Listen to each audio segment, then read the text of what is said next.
When I rebuilt my family's old dock, I thought I was doing something good, something the whole neighborhood could enjoy. The original dock, left behind by my grandfather, was nothing more than rotting wood. I spent 3 months transforming it into a beautiful, functional space with slip-resistant walkways, underwater LED lighting, and custom benches designed for watching the sunset over Lake Millfield. Within 2 weeks of completion, more neighbors were spending time at my dock than at the HOA's official picnic area. That didn't sit well with Patricia Northwood, our HOA president. Without warning or notice, she had my dock demolished. No letter, no call, nothing. Just gone. What Patricia didn't know is that I had just uncovered a legal loophole that gave me more control over the lake than the entire HOA board. What started as a peaceful improvement project quickly turned into a neighborhood war.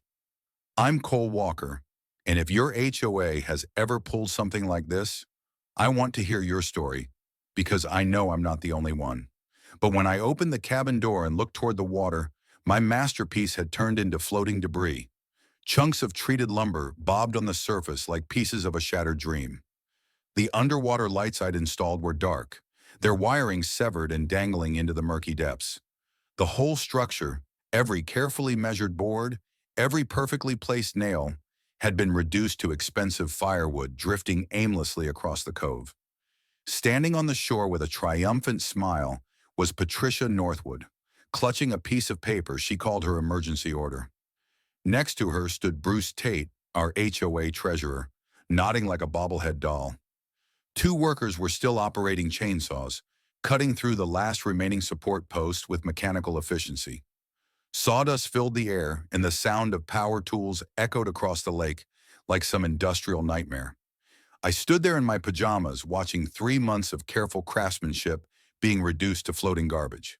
The irony wasn't lost on me. I designed this dock to bring beauty to our community, and now it looked like a hurricane had hit. The neighbors were already gathering, drawn by the noise and destruction.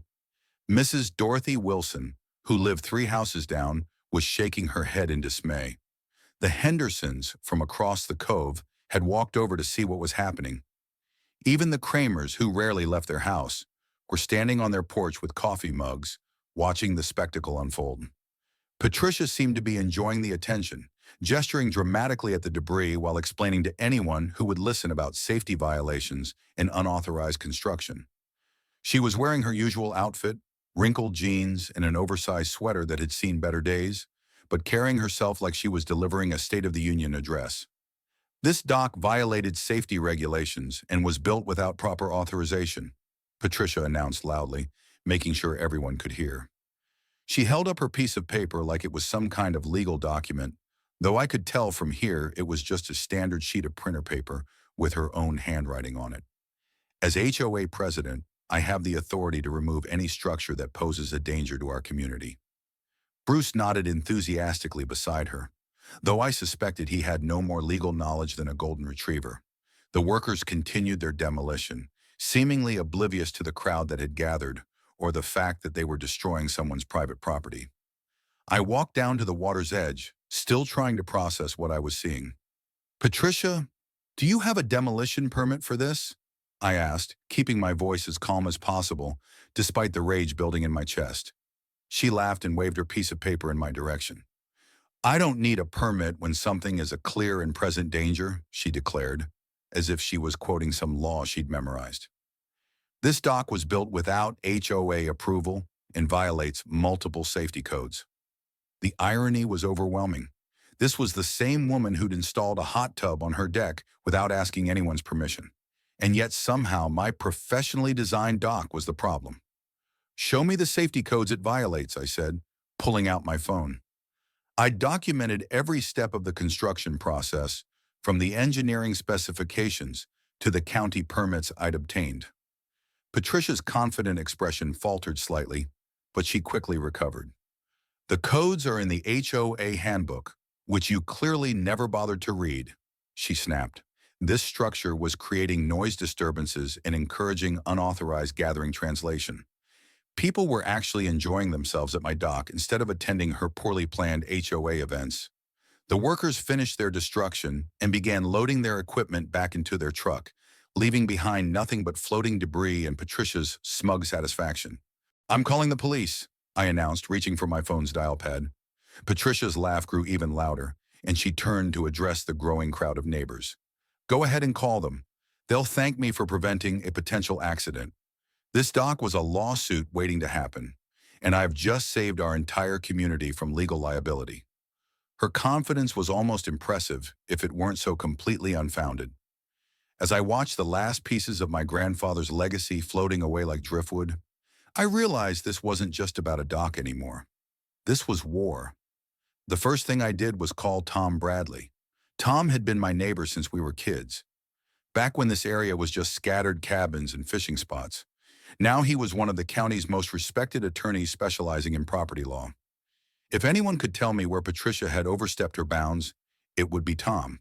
He answered on the second ring, probably wondering why I was calling him at 7 on a Saturday morning. "Cole, what's going on, buddy?" His familiar voice came through the speaker. "Patricia Northwood just demolished my dock with chainsaws," I said, still watching the debris float across the lake. "She claims she had the legal authority to do it." There was a long pause before Tom spoke again. "She what?" Tom arrived at my cabin within 20 minutes, carrying a briefcase and wearing the kind of serious expression he usually reserved for courtrooms.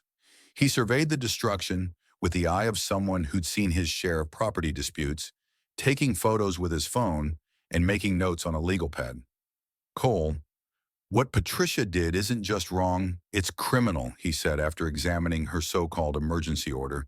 "She can't demolish private property without at least 30 days written notice, and even then, only after due process.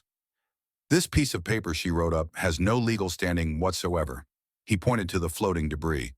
"This is destruction of private property, plain and simple. She's looking at both civil and criminal liability." The validation felt good, but I needed to understand the bigger picture. "How did she think she could get away with this?" I asked, genuinely puzzled by Patricia's boldness. Tom shook his head. "Power corrupts even in small doses. Some people get elected to HOA positions and think they're running their own little kingdom. They forget that homeowners have actual rights that can't be trampled by neighborhood politics." He showed me the relevant state statutes on his phone, explaining how HOA authority was limited by law. "The bottom line is, she stepped way over the line, and now she's going to face the consequences." While Tom was documenting the damage, I decided to gather some intelligence about Patricia's recent behavior. Mrs. Dorothy Wilson had lived in this community longer than anyone else, and she had a memory like a steel trap when it came to neighborhood drama. I found her tending to her flower garden, still shaking her head about the morning's events. "That woman has been out of control lately," she told me, wiping soil from her hands with a gardening glove. "Last week she came to my house with a measuring tape, claiming my grass was too long." Too long? I've been maintaining this lawn since before she was born, and suddenly I'm violating some imaginary standard. Mrs. Wilson's story was just the beginning. As word spread about what had happened to my dock, other neighbors started sharing their own Patricia horror stories. The Hendersons had been fined for having a mailbox that was allegedly the wrong shade of black. The Morrison family received a violation notice for putting up Christmas lights 3 days before the approved date. Bara Chen, who lived at the end of our street, had been threatened with legal action for planting flowers that weren't on the HOA's approved species list. It was becoming clear that Patricia's attack on my dock wasn't an isolated incident. It was part of a larger pattern of harassment and control. The most telling detail emerged during my conversation with Mrs. Wilson. "Ever since your dock was finished, people have been gathering there in the evenings instead of going to Patricia's events," she explained. "You know how she organizes those monthly community meetings at the HOA pavilion? Well, attendance has dropped to almost nothing because everyone prefers to watch the sunset from your dock." That was the key. My dock hadn't just violated Patricia's sense of authority, it had made her irrelevant. She'd built her identity around being the center of our little community, and my dock had inadvertently stolen her thunder. Just as Mrs. Wilson finished explaining the situation, Patricia herself appeared around the corner, marching toward us with the determination of a woman on a mission. "There's too much noise over here," she announced before she'd even reached us. "This constitutes a violation of our community's noise ordinances." I looked around at our perfectly quiet conversation and had to suppress a laugh. Mrs. Wilson wasn't having any of it. Patricia, we're standing in my garden having a normal conversation. If that's too noisy for you, perhaps you should consider moving to a monastery. Patricia's face reened, but she pressed on with her manufactured outrage. Furthermore, Patricia continued, ignoring Mrs. Wilson's sarcasm, I'm implementing new rules regarding waterfront additions. From now on, all structures near the lake must receive pre-approval from the HOA board. She said this with the authority of someone announcing federal legislation, apparently forgetting that my dock had been built on my own property with proper county permits. Tom Bradley, who had been quietly observing this exchange, stepped forward with his lawyer smile. Tricia, you might want to consult with legal counsel before making announcements like that. What you did this morning could result in both civil and criminal charges. For the first time since the demolition began, Patricia's confidence seemed to waver. But I wasn't waiting for legal proceedings to make my point. While Patricia was still processing Tom's warning, I excused myself and walked to my workshop behind the cabin. 20 minutes later, I emerged with a beautifully crafted wooden sign that read, Walker Family Dock since 1987. In elegant carved letters, I carried it down to the water's edge and planted it firmly in the mud where my dock had stood just hours earlier. The message was clear. This was my family's land, my family's legacy, and no amount of HOA theatrics was going to erase that history. As I walked back up the slope, Mrs. Wilson caught my eye and whispered something that made my blood run cold. She's been meeting with some strange men lately. I think she's planning something bigger than just your dock. By afternoon, word of the dock demolition had spread through our community like wildfire. I decided to turn Patricia's aggression into an opportunity by organizing what I called an impromptu community meeting right at the site of my destroyed dock. If Patricia wanted to make this a public spectacle, I'd give her one. I sent a few text messages to neighbors I was friendly with, and they spread the word to others. Within an hour, my waterfront property had transformed into something resembling a small festival. People brought folding chairs, coolers full of drinks, and snacks to share. What started as a gathering to discuss HOA overreach became an impromptu block party that was exactly the kind of community spirit I'd hoped to foster when I built the dock in the first place. The turnout was incredible. More than 30 families showed up, including some I barely knew from the far end of our neighborhood. Everyone wanted to hear the story of the dock demolition firsthand, and many had their own Patricia horror stories to share. Lisa Martinez told us about being fined for putting up Christmas lights one day before the approved date. Mike Thompson had received a violation notice for having a mailbox that was supposedly the wrong shade of black. The Chen family had been threatened with legal action for planting roses that weren't on some mysterious approved species list. But just as the sharing session was gaining momentum, Bob Henderson from the corner house stood up with obvious discomfort written across his face. Look, Cole, I feel bad about your dock, Bob said nervously, glancing around at the crowd. But some of us are worried about making Patricia angrier than she already is. My wife and I just got our house refinanced, and we can't afford to get hit with a bunch of HOA fines right now. An uncomfortable silence fell over the gathering as other neighbors exchanged worried glances.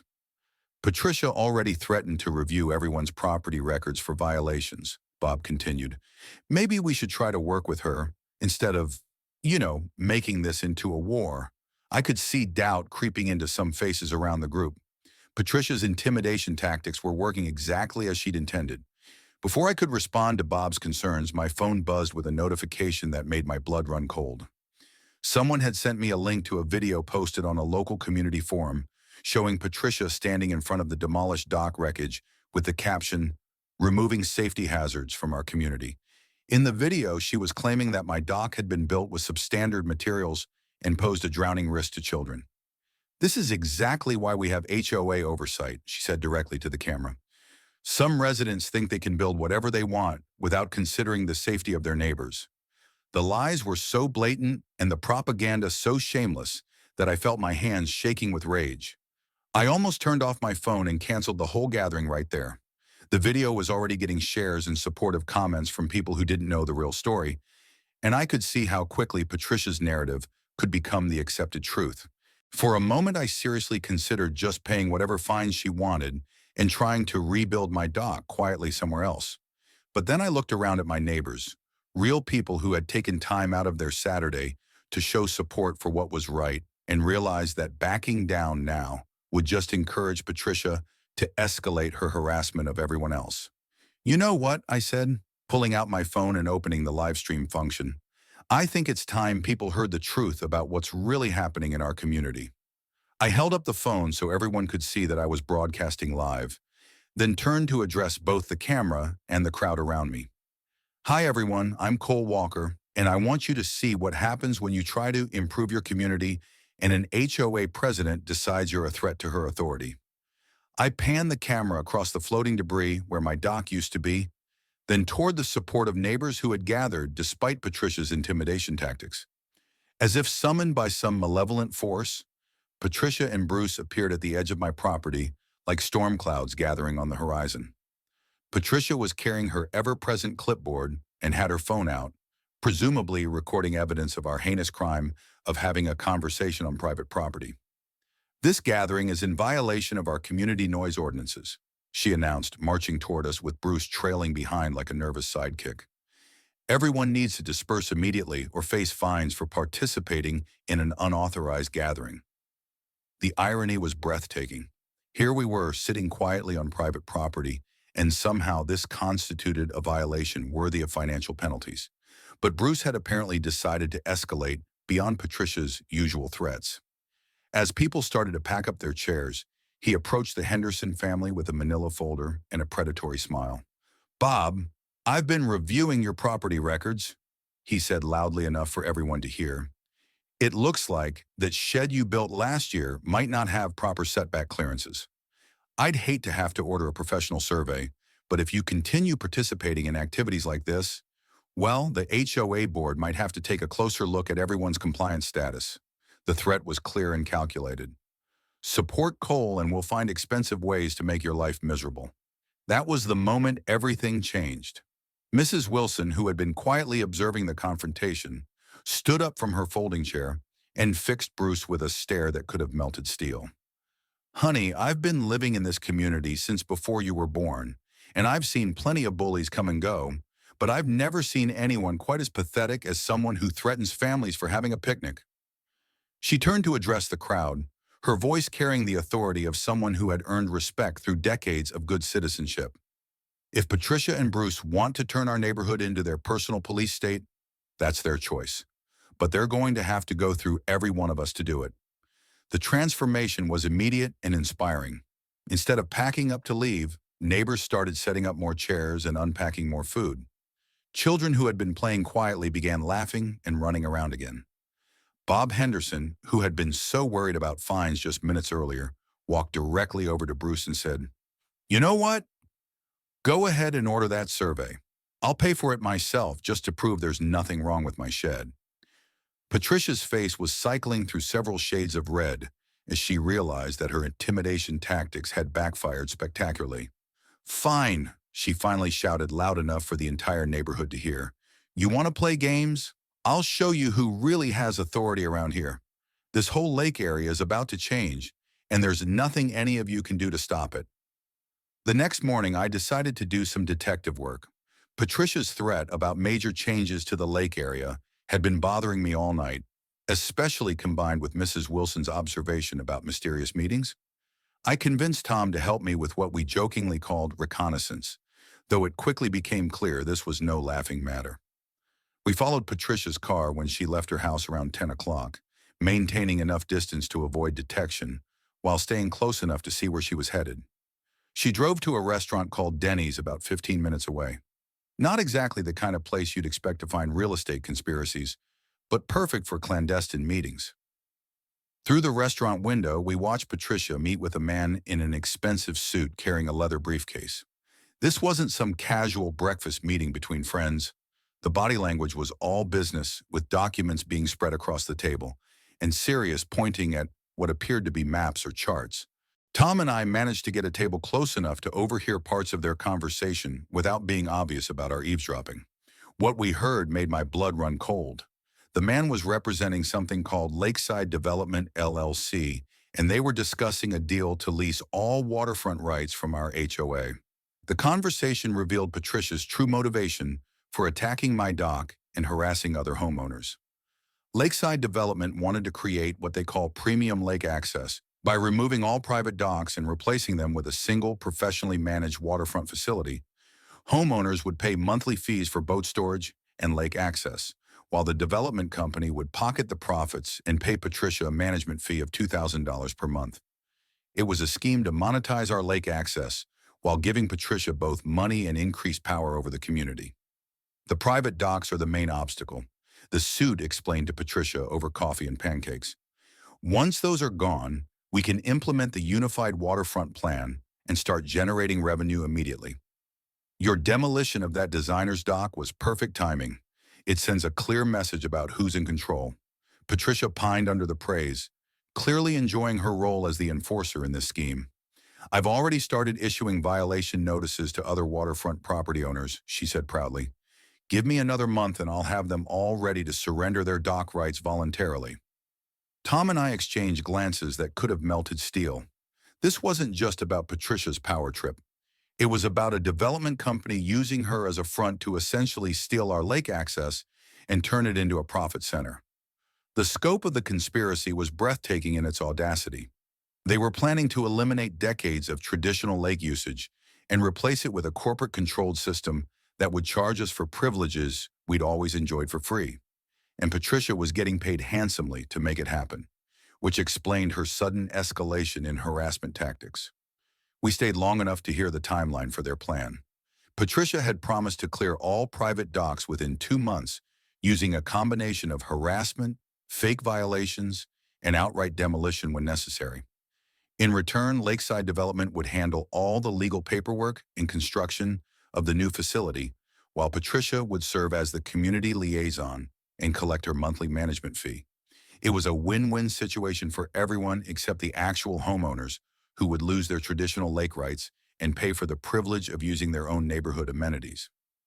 After Patricia and her co-conspirator left the restaurant, Tom and I sat in stunned silence, processing what we'd learned. This is fraud on multiple levels, Tom said finally. Patricia doesn't have the authority to lease community waterfront rights, and she certainly can't demolish private property to make it happen. But by the time this gets tied up in court, they might have already implemented enough of their plan to make reversal complicated. I was thinking along different lines. Legal action would take months or years, and meanwhile, Patricia would continue terrorizing our neighbors into submission. I needed a solution that was immediate, decisive, and completely legal. That's when inspiration struck. Tom, what if we could control the lake itself? I asked. If Lakeside Development wants to monetize lake access, what happens if there's no lake to access? He looked at me like I'd lost my mind, but I was already pulling up information on my phone about Lake Millfield's water source. This entire lake is fed by Millfield Dam, which was built in 1965 by the old mill company. If that company went out of business, Tom caught on immediately. You want to buy the dam? He said with growing excitement.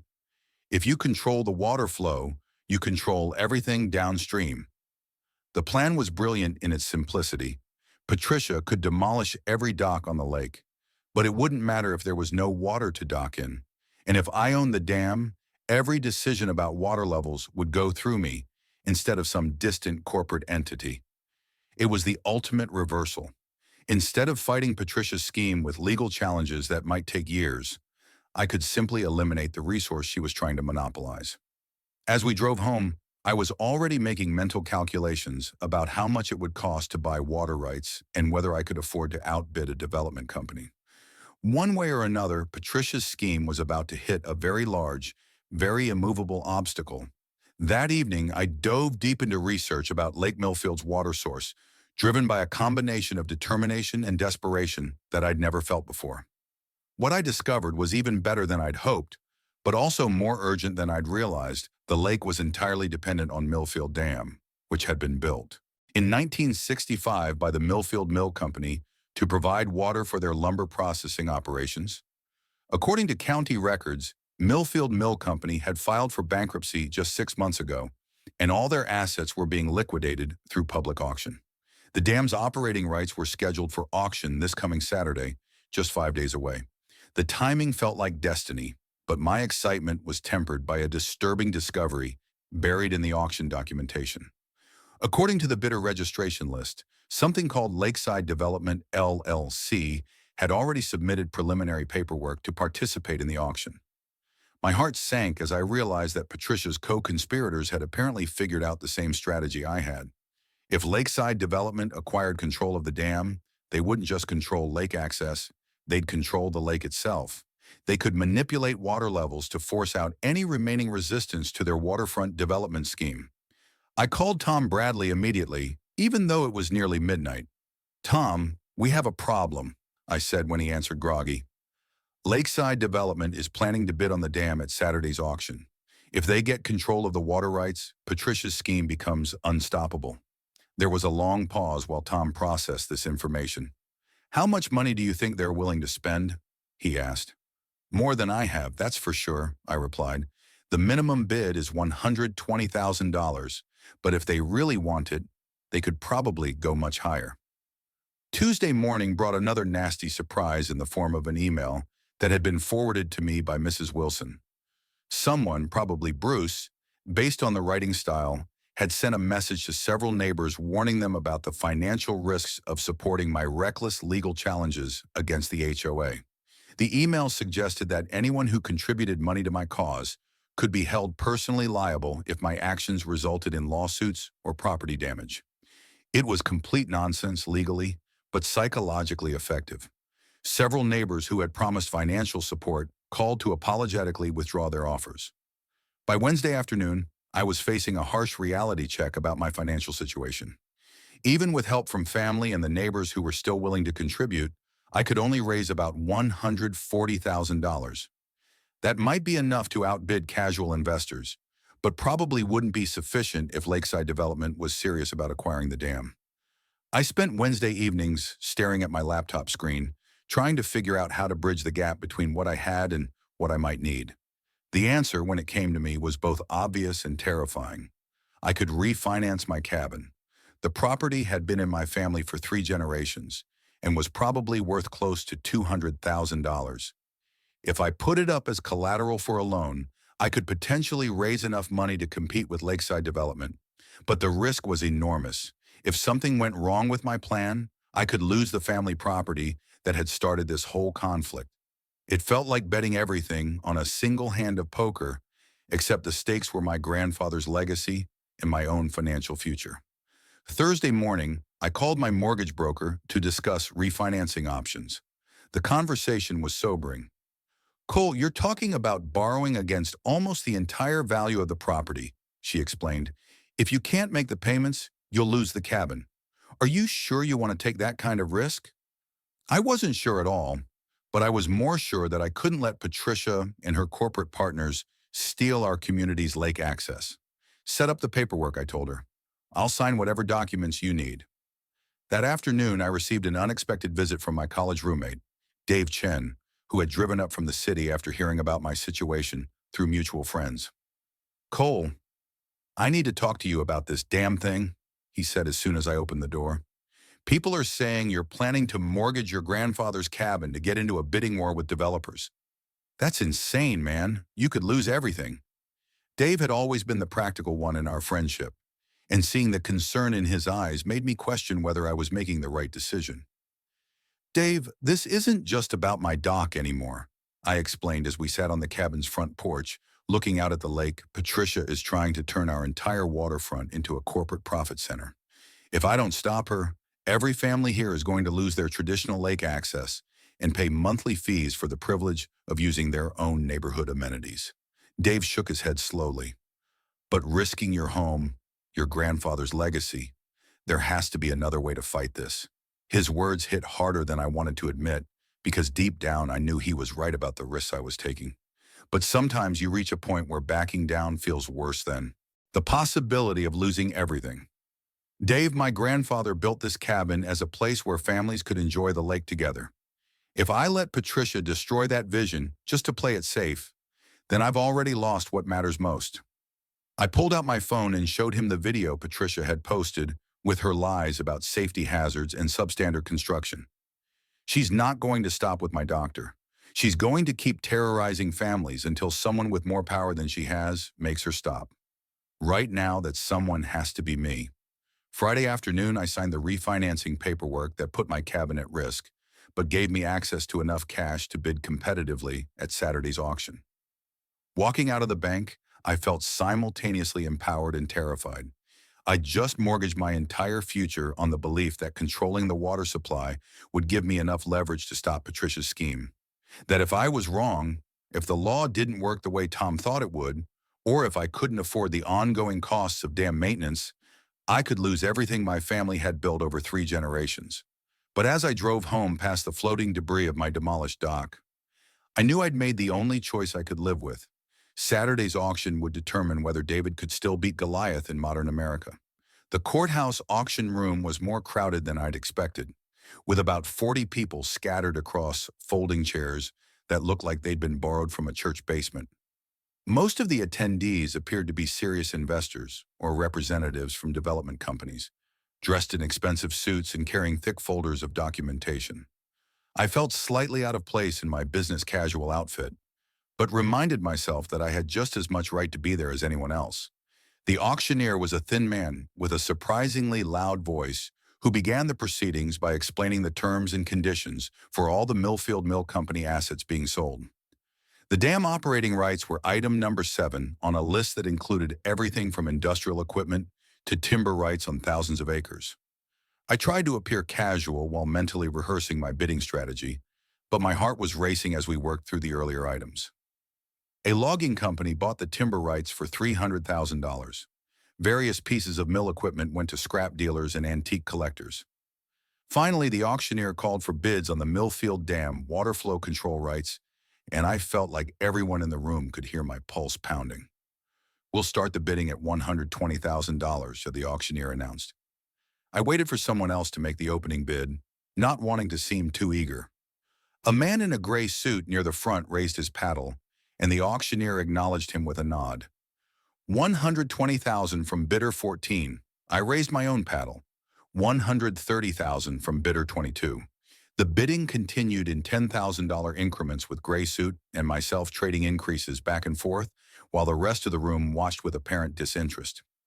At $160,000, gray suit hesitated before making his next bid. I could see him checking notes in his folder, possibly calculating whether the water rights were worth more than his authorized spending limit. When he bid $170,000, I immediately countered with $180,000. The pause that followed felt like an eternity, but finally Gray Suit shook his head and lowered his paddle. "Do I hear $190,000? The auctioneer called out, scanning the room for any other biters. Silence. Going once, going twice. The gavel came down with a bang that seemed to echo through my entire body. I'd won. For $180,000. I now own the operating rights to Millfield Dam and complete control over the water flow to Lake Millfield. The financial impact was staggering. I'd essentially mortgaged my entire future on this one purchase. But the strategic implications were even more significant. Patricia could demolish every dock on the lake, harass every homeowner in our community, and sign whatever deal she wanted with lakeside development. None of it would matter if there was no water in the lake to begin with. The paperwork took another hour to complete, but by noon I was walking out of the courthouse with legal documents proving that I controlled the water supply for our entire community. I drove home in a state of excited anticipation, knowing that Patricia's final demolition threat was scheduled for Monday morning. She had no idea that the balance of power had just shifted completely in my favor. I spent the rest of Saturday making arrangements with the dam's current operator, a gruff but friendly man named Earl, who'd been managing the facility for the mill company for over 20 years. Most of the time, the dam pretty much runs itself, he explained during our phone conversation. But when you want to adjust the flow rate, just give me a call and I can make whatever changes you need. I asked him about the timeline for water level changes, and his answer was perfect for my purposes. Depending on how much you want to drop it, you can see significant changes in the lake level within a few hours. Sunday passed quietly with no sign of Patricia or any preparation for her threatened demolition. I spent the day working on my temporary floating dock, which was coming together beautifully, using recycled materials and plastic barrels for flotation. Several neighbors stopped by to help with construction and asked about my plans for dealing with Patricia's latest threats.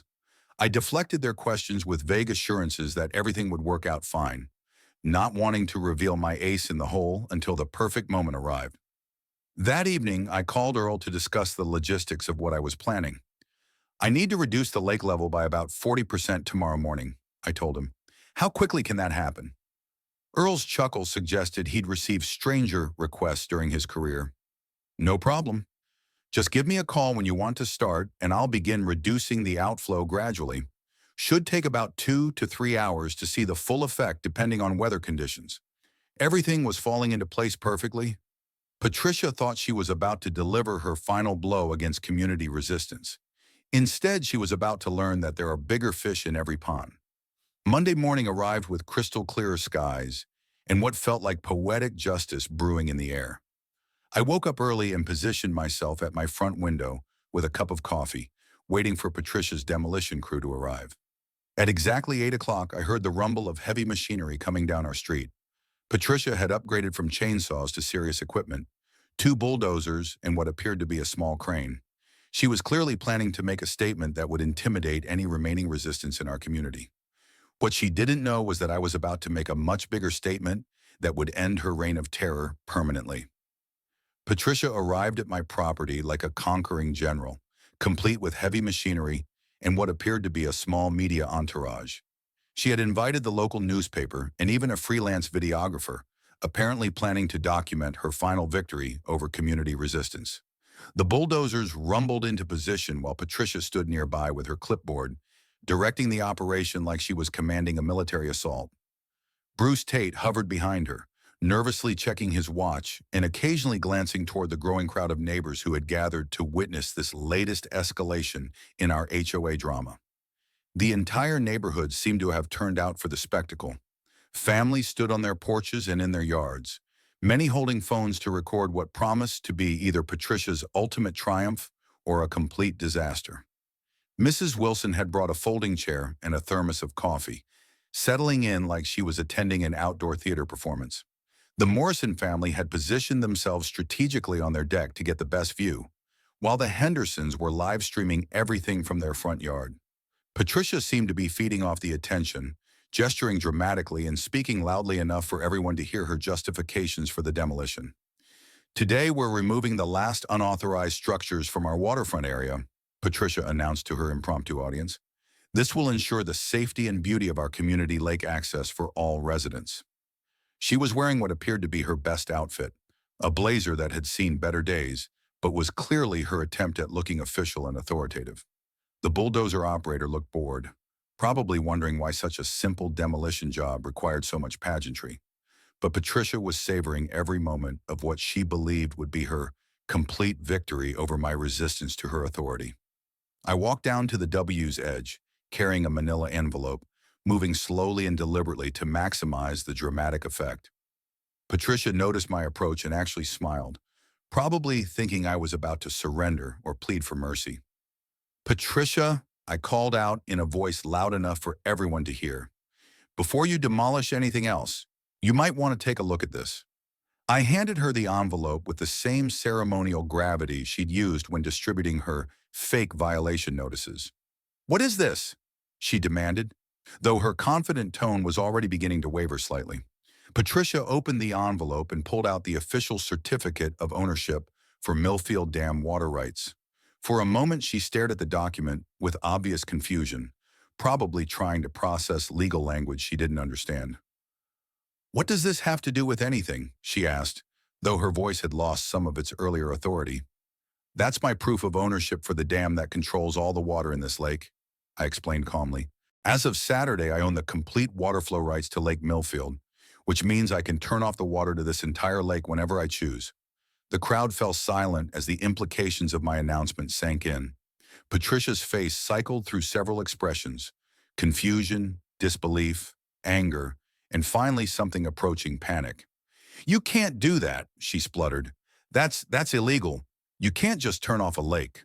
I pulled out my phone and called Earl, putting the conversation on speaker so everyone could hear. Earl, this is Cole Walker. I need you to reduce the outflow by 50% starting right now. Earl's cheerful voice came through the phone clearly. You got it, Cole. Starting the reduction process now. Should see the water level dropping within about 20 minutes. Patricia's demolition crew looked confused as their boss began pacing frantically and making increasingly desperate phone calls. The neighborhood audience was completely captivated, watching this real-time demonstration of power that none of them had seen coming. Within 30 minutes, the water level had dropped enough to expose several feet of lake bottom around the shoreline. Boat docks throughout the community became useless as their boats sat stranded on mud and exposed rocks. Most importantly, the expensive boats belonging to Patricia and her co-conspirators were now sitting high and dry, looking ridiculous and completely inaccessible. This is insane, Patricia screamed, apparently forgetting about her media audience as panic completely overtook her earlier confidence. You can't just drain a lake because you're mad about your dock. I maintained my calm demeanor, speaking clearly so everyone could hear my response. Actually, I can.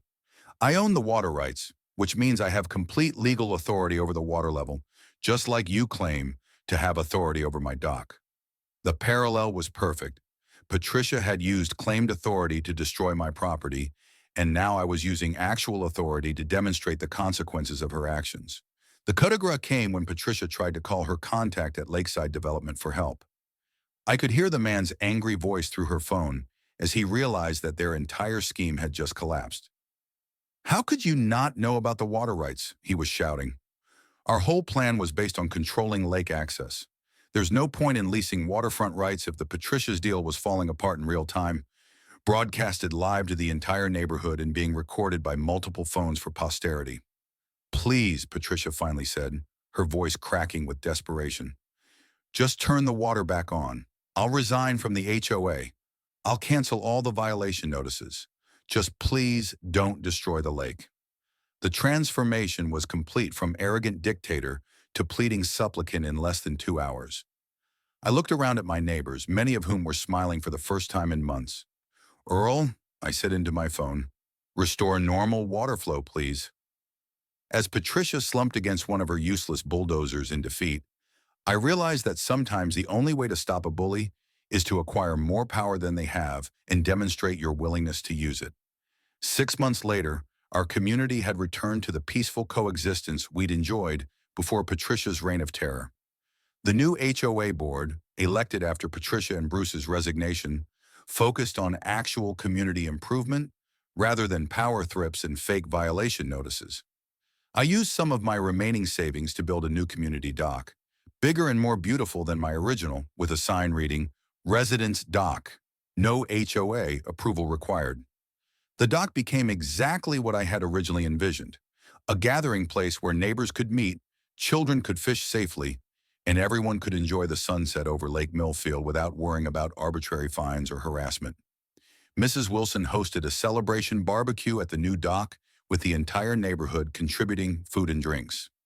As we watched the sunset over the lake, she raised her glass of lemonade in a toast. To Cole Walker, she announced, who taught us that the best way to deal with a bully is to control something they need more than they control something you want. The laughter and applause felt better than any legal victory could have. Patricia had learned that community spirit and creative problem-solving will always triumph over petty tyranny and manufactured authority. As the evening wound down and neighbors began heading home, I stood alone on the dock I'd built for all of us to enjoy.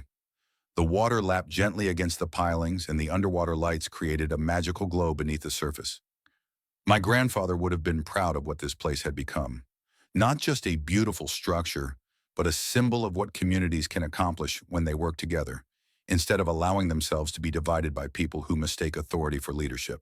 I'm not a fighter by nature, but if you sink my memories, I'll drain your whole world. And sometimes that's exactly what bullies need to understand, the difference between power and authority.